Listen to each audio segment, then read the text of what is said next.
Hey everybody. So, I'm not sure if it's fair to say that people aren't giving Frozen 2 enough credit. Going through the various reviews I've seen over the last few weeks, I can't help but agree with most of them. The movie is messy, and not always in a good way. The magic system doesn't really make sense, relationships between the characters often feel sparse and underdeveloped. The film introduces plots that it just does nothing with. Kristoff is feeling insecure. Again you're gone, off on a different path than mine. Yikes, I bet that's gonna be a big conflict. My love is not fragile. Oh, he's over it? Well, that's good. I'm happy I didn't get to see that process, I guess. In general, Frozen 2 just doesn't seem all that interested in the things that would make for a good Disney film. Cleanliness, coherence, fleshed out stories. But all that said, I loved Frozen 2. And the reason why is simple. The movie had some rich and complicated themes going for it. It felt like it was built from the ground up to present really interesting ideas, and I think it did a pretty good job at that. Usually, I don't find myself in the position where I just sit down and tell you what I think the intended themes of a work are. But it doesn't seem like anyone else is talking about that stuff right now, and I don't know, it excites me to engage in a Disney movie that's this weird and dense. So with that, here's a shorty for ya. Don't spend it all in one place now, just a short little video. At the beginning of Frozen 2, Elsa feels compelled to go into the world, to go on a quest that she hopes will give her some answers about who she is. Into the end. This is a setup with a predictable Disney punchline, as the audience can assume that whatever's gonna happen next, it will feel epic and important and magical. But what Elsa finds is none of those things, at least not really. Instead of a wide world with cool places to explore, she and her pals find themselves in the Enchanted Forest, a place that feels strange, restrictive, and claustrophobic. In it, we don't get high adventure, but a world that has been left in a fugue state, where a fairly recent conflict between indigenous people, the Northuldra, and colonizers, the Arendelians, has been left stagnant for years. My people are innocent. We would have never attacked first. May the truth be found. Here, I think Frozen 2 asks and attempts to answer a really complicated question. The question is, what is the psychological nature of colonialism? What is its impact on the colonized? And the film presents an interesting answer, that being colonized can mean feeling frozen, being alienated in a motionless, small world where oppressor and oppressed must idly sit next to each other. So, I think this is the central gesture of Frozen 2, and it comes to be embodied by Elsa, the protagonist of the film, and a character who is revealed by the end to be of both Northuldran and Arendelian blood. Roughly speaking, we can understand Elsa's arc as an exploration of the idea of frozenness. Hey everybody, so I just wanted to let you know that I am aware that the name of the movie is Frozen 2, and that makes it pretty fun that it explores themes of frozenness. Like, I am aware of that, and I think it's really cool. Okay, I wanted to get that out of the way. I just wanted to clear things up. I am aware of the name of the movie. Very, very cool. Okay, just back to the video. Mwah. She starts off her journey in the Enchanted Forest, a space I've already described as slow, quarantined. And from there, she moves to spaces that are more and more frozen. First, she finds out she has the ability to see the lives of her ancestors. They're literally rendered in ice, unchangeable. Then she descends into this weird cave and sees the atrocity that began all of this. That's my grandfather.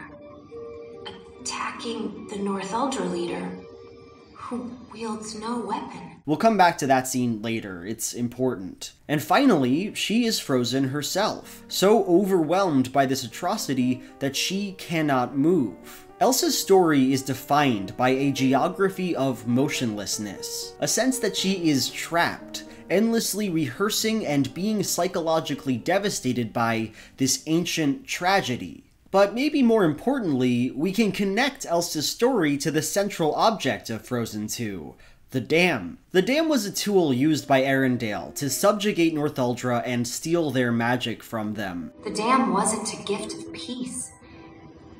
It was a trick. And the principal use of a dam in physical space is to block the spread of water, to freeze it in place. As such, we can see that Elsa's conflict can be read as an extension of this dam. She was also repressed by an Arendellian, her father. She was told that her magic was dangerous, that she needs to repress it. Conceal it. Don't feel it. Don't Let it show.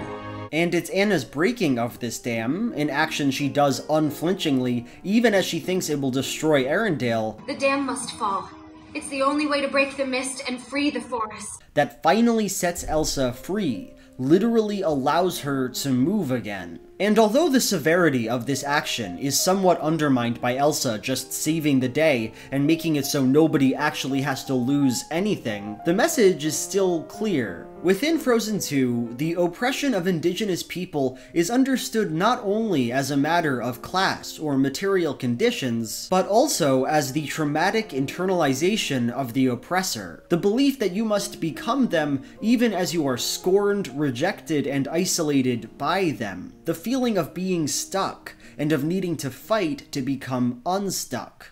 But now that we have this rough outline of what the movie is pretty explicitly going for, I think it's worthwhile to ask a question. Besides evoking this overwhelming sense of stagnation and internalized oppression, what else does the film's connection between frozenness and colonialism tell us? What else does it accomplish? And my tentative answer here is that it comes in to provide us a kind of pleasing fantasy. Looking at a movie like Pocahontas, it's very easy to understand how it functions as historical wish fulfillment. It imagines a whitewashed beginning of colonialism, one where both sides were at fault. They're different from us, which means they can't be trusted. We must sound the drums of war. Where their problems were solved amicably, where the colonizers didn't really colonize at all. And Frozen 2, to its credit, doesn't go in for any of that stuff. The fault of this situation lands squarely at the hands of the Arendellians. They are unambiguously to blame.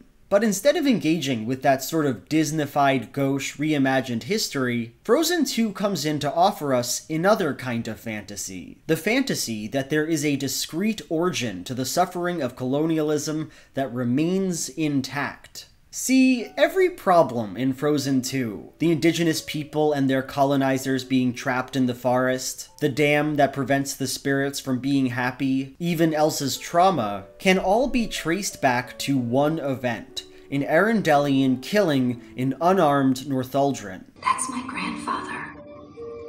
Attacking the Northuldra leader, who wields no weapon.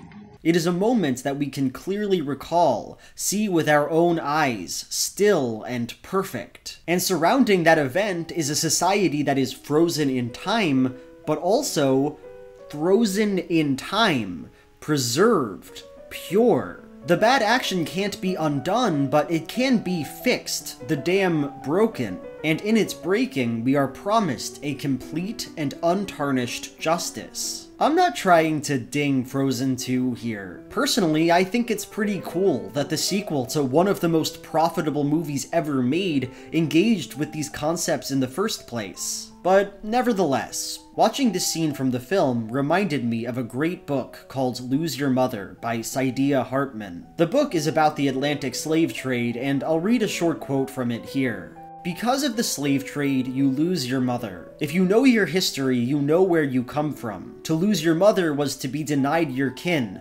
country, and identity. To lose your mother was to forget your past. What Hartman is suggesting, what she spends the book meditating on, and what Frozen 2 cannot abide, is that there might not be a history to recall, might not be a home to come back to. Alright, well that's it. That's the end of the video. Feel free to like, comment, subscribe. Give me money on Patreon if you want to. I'm still doing a thing where donors above $25 get a bonus sweater from me, so that's pretty interesting and cool, in my opinion. And now it's time for my Patreon question of the video. H. Johnson asks, if you were going to write a fan fiction, what primary source would you base it on? You know, I think I would probably do an Avatar: The Last Airbender fanfic, because I had this idea a long time ago, like when I was 12, of like a post-apocalyptic Avatar: The Last Airbender, where like now the Avatar is born, but he has no idea who he is or what he is, and he just like sometimes bends accidentally and he has no idea what's going on, and the world around him is like a nightmare and stuff. And I sort of thought that'd be a cool idea for a fanfic. I don't know if I'll ever actually write that though. Anyway, that's it. That's the video. Bye everybody.